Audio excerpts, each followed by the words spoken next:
know, it's really weird to say this because I don't think I can really think it's true, but I think MB's starting to get back to an air of normalcy. Now that I'm replaying that in my head, it's harder and harder to understand myself. Sorry, that's pretty long-winded for an intro, but welcome back to MB Season 9 Overdrive.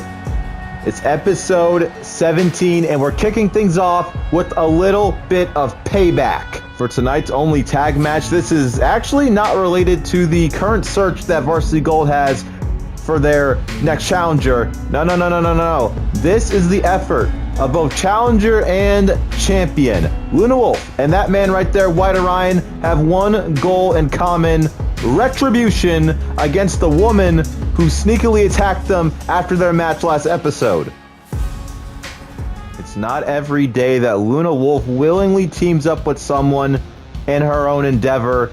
She's, pun intended, quite the lone wolf here in MB. But if there's one person that she can relate to the most right now, it's that man right there. They're having an honest match, and when it came to the end of it, Luna Wulfe the victor, both her and White Orion walked out with a few extra bruises that came after the match. And well, with less of better words to say it, complete humiliation. Ray blindsided them after their match. Completely unexpected. Did some damage to both of them. Luna Wulfe in particular, I feel like she's still limping after it. But this is why this match exists. This is payback. Ray and whatever she scrounged up for help will have to face off against these two. And then we're just going to call it even. It's a simple system we use here in MB. Okay. Ray just happened to have the ultimate trump card for this match. Ladies and gentlemen, that is Luna Wulfe's older brother. And Luna Wulfe can't believe it. Look at her, the look on her face. She can't even understand why this is happening. But she doesn't really have a choice anymore. Rules are rules, and this is how things get settled here. Tornado tag team match. It's White Orion and Luna Wulfe teaming up against Ray and Wulfric Wulfe. I'm also going to confuse myself a lot saying Wulfe over and over again in this match. And whoa! There's White Orion coming to the aid of the champion, or that's what I would say if the champion wasn't down as well. She's back up on her feet, but now in a much better position as she's currently fighting her way out of Ray's assault. Wulfric just wiped out White Orion. To my knowledge, 3 people in this match have one current agenda, and that's the World Openweight Championship. I don't really know what Wulfric's game is here. I really don't know. Personally, I just think he's really happy to see his sister. But not in the normal sibling way, kind of in that, not in the normal sibling way. Now, this being a Tornado Tag Team match, there's a big relief that there is no DQ. There's also no countout, which we'll soon see is a mistake on my end for not including it. Some heavy-handed offense coming out from Luna Wulfe. She has to stay on her game as champion, even a match like this. Ooh, big dive. Oh, wow. That slaps hit both. How did that work? Now here's Wulfric Wulfe. Ooh, eats a cheap shot at the high rise of that. And now here's White Orion. We rarely see him go for grappling moves like this, and it's clear to see why, as now the champion sinks it. Oh, Mega Driver! Can this be it? A short, simple win for the champion, and no. Now, admittedly, it was very hard to tell Varsity Gold that their tournament had to be delayed for a little bit, and they're certainly not happy that it had to happen either. But we're here where we are.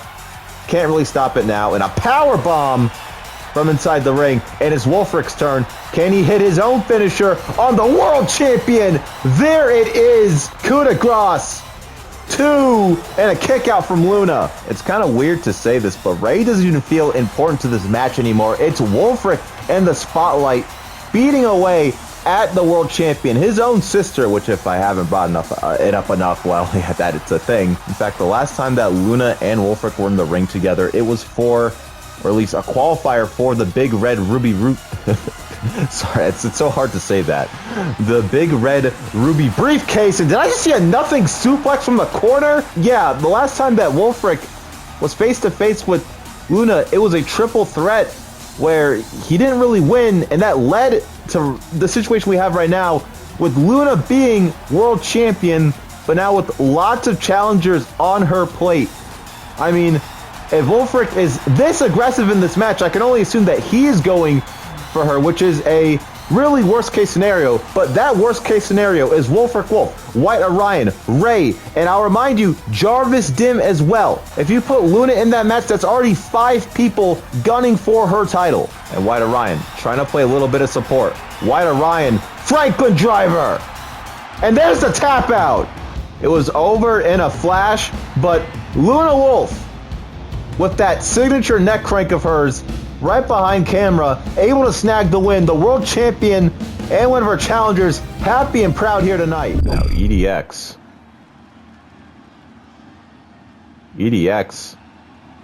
was gonna meet. What the heck? What? That was not what was supposed to happen. That was not what was supposed to happen here tonight. I'm sorry. Let me catch everyone up to speed real quick. Now, a few episodes ago, Dobby was defending his Revolution Championship, and we all know how that went. It was just body after body after body. Just so many people inside that ring, I was losing count.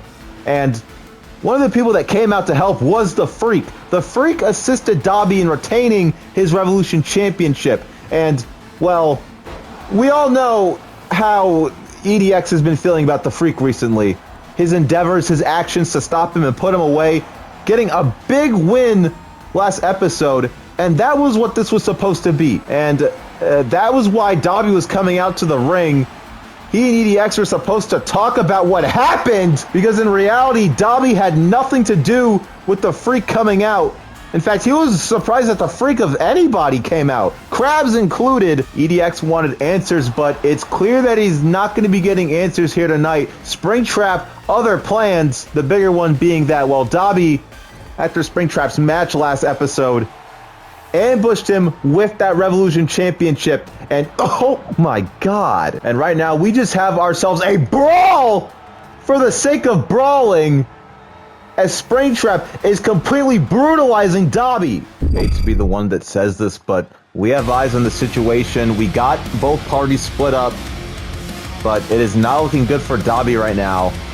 All that damage is starting to catch up with him, but we're going to keep things monitored. Right now, Jarvis Dim with his own goal right now, and that goal is to stay on the grind. He wants that World Openweight Championship. Don't get it confused. Just because he's not been around it for the past few episodes, it does not mean he's lost interest. He's simply playing the smart game, and the smart game it is. Matches every now and then, not under or in anyone's radar. But there was someone backstage, a veteran who's been doing this longer than anyone, who reminded Jarvis Dim that right now he's in the position of a lifetime, a position that many don't even reach here in MB. Don't forget about the little guy, is what he said. Do not forget what it felt like to be that little guy, the person clawing for attention. Extend the olive branch in a way. And well, Jarvis, he's a big softie. He's out here to do exactly that. But who will be that guy? Who will step up to the challenge? And that is a pretty familiar face to me. Ladies and gentlemen, Kurt Nathans. A lot is really unknown about this guy. This is obviously not his first season here in MB. He's a previous tag team champion, if you didn't know. Which, if you didn't know, I don't blame you, because that was in season 8. Where he sadly had the misfortune of being stuck with Carlin. However, AC Carlin did do one thing for him, at least for a little bit, and that was get him in the spotlight. It is a battleground to get on every card here in MB, and if you just don't have the resources, you just don't have the connections, well, that gets harder and harder and harder. So that's what he's going to get here tonight. Jarvis Dim, an open challenge. But for Kurt Nathans, this just may be the thing. This may be the factor that puts him on the map, but he's going to have to claw his way back from that. That was a wicked wipeout, as he's going to claw his way back from that pretty quickly. Jarvis Dim still full of energy from that first kick. in the opening of the match, using those wear-down tactics already, and a big diving elbow from a standing position. He's back up on his feet like nothing even happened. He's smooth with it as he goes back on the attack. These two are going to square up, and Kurt Nathan's actually managing to outpower Jarvis Dim right here. That is, well, not too surprising. Whoa, Jarvis Dim, cheap shot, and a big boot while he's at it, putting in some real aggression there. As well, whoa. Crafty and slick moving. Oh, okay, and eager. But Jarvis Dim, he's been doing this for a lot longer as he takes out that leg. Calling for Nathan to get back on his feet, tying up with him again. What's the result this time? Well, it's the same as before. Kurt Nathan's pushing him to that rope, and both are going to back off this time. And whoa, it's Nathan's with the first blow. I don't think a contest of strength is going to work because that's going to happen. Beautiful calf kick. Maybe that's the game right here. Just proving to the current world contender that you can hang with the best. Well, maybe with moves like that you won't. As now Jarvis Dim, oh, what was that? Guess we'll never know. Here's, whoa, Whirl of Bird special. Pulls him down. Oh, a flip on the count. That's one. That's two. Another flip on the count. Another flip on the count. That's one. Another flip. The ref can't even get a count in. That's one. Finally going to break free. Kurt Nathan's own trick put against him, and he's on the recovery for it as Jarvis Dim takes him down. And it's easy for Dim. Jarvis Dim, he's been here since season 5. He's been through almost anything and everything you can imagine. He's faced off against world champions like Fire and Phil Swift. He's went through literal hell and back to make it here. Everything that he has not come easy. And what he's giving to Kurt Nathan's right now is only a glimpse of the hell that you have to put yourself through to make it to the top here in MB. That is, unless you have a lot of luck. As now, Jarvis Dim, oh, maybe been looking for the nothing suplex. It's a classic, but it's not able to make a dent here today as Kurt Nathan's quick with the swivel, and he won't Jarvis up. What can Nathan's have in mind? And a half Nathan's! Half Nathan's in the blank corner. Now for the pin. That's two, and a kick out from Dim. What more does Kurt have to give? What else can he do as he locks in the Anaconda now? Strong hold on Dim. Close to the center of the ring, but too far away for the ropes. So I think he's done all he could. As now Kurt Nathan's at the top. What is he doing? Whoa! 0, 5, 4, splash.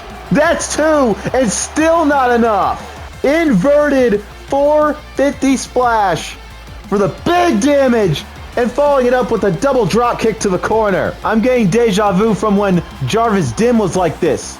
A young gun with something to prove, making any mark in the world that he can, even if it was against, well, exaggeration, but at the moment it felt like a god's at the time. Here's Jarvis getting planted like that.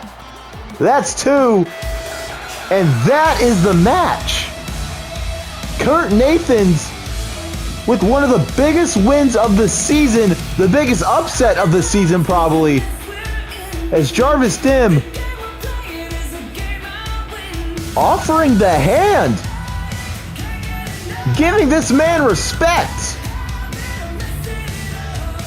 Well done to Kurt Nathan's. Well, it's been a few episodes since her loss, challenging for the Rebellion Championship, which will be the main event of tonight. But Penelope Granger, ready to sharpen her axe. There's a few heads around here that need to be sliced clean off, and she wants to be the person to do it. But there's one thing in her mind. Doubt over everything that has happened. Everything that she feels is going to happen. All that doubt. She needs something to get the rust off. She just needs a match. And lucky for her, she has the one person backstage that's all about giving the rookies, giving anyone, new, old, classic, unoriginal, original, giving anyone a chance. Ladies and gentlemen, it's not every day that you just get someone in a chicken head walking down to the ring and you're going to see me give them all the credit in the world. But I have to introduce you to the main man, WarpZone. If you're a fan of Jinx, you'll know that she faced him in the first ever intergender match of the season, as well as her first ever match here in MB. And WarpZone, continuing the trend. Here we go. Penelope Granger, trying to get her mojo back. Meanwhile, WarpZone, well, he's just here for the ride, which is totally fine. And WarpZone gonna outpower. That is that veteran strength for WarpZone. Hasn't missed a season yet as he backs Penelope into a corner and takes out the leg, or tried to at least. Penelope's still standing. And now, whoa, WarpZone. Oh my God, WarpZone is like a man possessed, bringing the fight to Penelope. If it was Penelope's goal to shake off the ring rust, then well, WarpZone's the perfect guy. Only problem is that he's gonna do this forcibly. As that, whoa, whoa, whoa. That is like 250 pounds, and Penelope Granger just caught it. He's a dangerous mixture of almost every single style here in MB. Whoa. Creative exit from Penelope, quick on her feet. That's what we like to see here in MB. That is what gets you titles. That's what gets you more matches. And Penelope quick on her feet again. Quick thinking as an awkward and quite literally painful torque. It's WarpZone now reverses the hold as... Ooh, quick recovery from both, but WarpZone had to break it up some way. And there's the Russian leg sweep. And here's Penelope. There's that fight, and the punch to the face. Trying to take out the leg, but WarpZone, oh my God. That kick just brought the hiccups back into me. That's one. Ooh, only a 1 count though. And now here's WarpZone. Top of the world right now. Hits it this top. Oh God, I was gonna say, oh jeez. Trying to build up some steam here. What's Penelope got? Ooh, double Broncos. And Penelope. Skywalker, Shiranui, call it whatever you like, but that will not be the match. And Granger, ready to put in that work, looking for her finisher, the pedigree. Pedigree on WarpZone. That's 1, that's 2. Ooh, close, but not enough. We're getting a chance to fight forever as Penelope. Venomous kicks as Penelope trying to pick herself up in the corner. Ooh, she's going to do it successfully. And Penelope off from the corner. Not going to be a pretty landing, but the idea was there. Here's WarpZone now. Oh! Discus back elbow. And she may be out. We got like a nurse by ringside as a massive moonsault. Center of the 9. Here's the pin. 2. Ooh, and WarpZone is not done there. There's more in store. Here's WarpZone. Double underhook slam to Granger. And PG not in a good spot right here. As WarpZone, oh no, gets sent over. He's way in over his head. And Penelope showing her resilience with that taunt. What is Granger? Right in front of WarpZone, the double axe handle. And Granger, she's used this before for big wins. Here's the double dose of Venom. 2 to the back of the head, Mafia style. That's 2. That's a big win for Granger with the win over the veteran. And what? Not again! And Granger just can't catch a break as... Jesus! I swear, the dumbest stuff always has to happen right before the main event. I got EDX in a frenzy, the Freak in the wins, and now 2 people in medbay. And Christ's sakes, I hope that they're all right. But ignoring all of that, main event time. And for Butterfly, this will be her 2nd defense of that there championship right there. The Rebellion title. It's easily the most diverse championship when it comes to reigns, when it comes to holders. There's been 3 holders split between 4 reigns.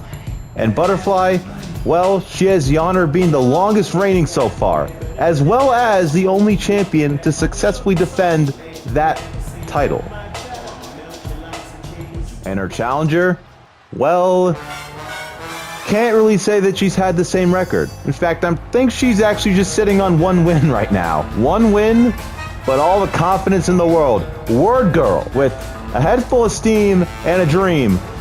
And that dream is Rebellion Gold, but can she topple the Monarch? Yeah, why have I never called her the Monarch? You know, like Monarch, Butterfly, never mind. Ignore my really bad pun. That beautiful title right there needs a challenger and a champion to fight for it, and we are going to get that. They're primed, they're ready, and there's the bell. Oh, roll through from Butterfly, but that's not going to stop the tie-up. I think it's easy to say that she has the power advantage in this match. And whoa, continuing her attack, and Butterfly responding with some grit, and here's Butterfly. Whoa, quick roll up here. Kick out. It's not going to be that easy. This is not the same Word Girl that's had a rough time here in MB. This is a, it is the same Word Girl that's been having a rough time here in MB. But this time she has a dream. She has a vision. She is set on something. And the fact that she came out of a fatal 4-way with 4 competitors just as hungry as her for something big says a lot. And the champ has to be on our game. Butterfly. Smooth roll through. She's back. And I grapple with Word Girl. And this time running out the power contest. Force on the ropes. And whoa! Just a lot of aggression today. I forget to mention this match is DQ free. Referee cool with it. Word Girl bouncing up like nothing happened. And a DDT from Butterfly. Here's the pin. First one of the match. Ooh, I like to say that was 1.5. And here's Butterfly. Drop kick to the back. No DQ means no count out as well. Everything is fair game. Poison, fireballs, hey, you name it. Throw it at your opponent and aim to put them down. And for Butterfly, it hasn't exactly been the smoothest sailing the past few episodes. Last episode in particular, she and Jinx were not victorious in the tag team search.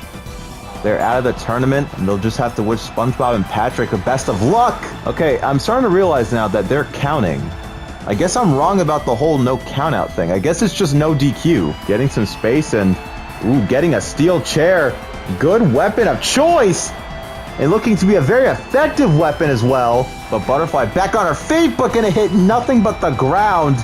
Backhand gonna miss. Things are getting closer and closer. Inching slowly but surely to that danger zone. And there's the cemetery drive. Look at that. That's 2 breakout from Word Girl. Here's a slip through. Oscar takedown of her own. And now, off the ropes. Ducks under. Can we be looking for? Oh, no, hops over. Butterfly stomp. Gonna miss. Here's Word Girl. Slips through. That's 1 in a kick out. And here's Word Girl. Big edge in the match. Finally getting the ground that she wants. And whoa, it's no DQ. It's no DQ. Jinx coming to the aid of her friend. And Jinx. Whoa! Jinx! Jinx just leveled out Butterfly. And Word Girl can't believe it. Word Girl jumping on it. New champion, maybe. Not quite yet. Call it a gift from God. Jinx turning a Butterfly. The German into the lariat. That's the 1, the 2, and we have a new champ. I don't really know if that was how the dream played out in Word Girl's head. But the dream is achieved,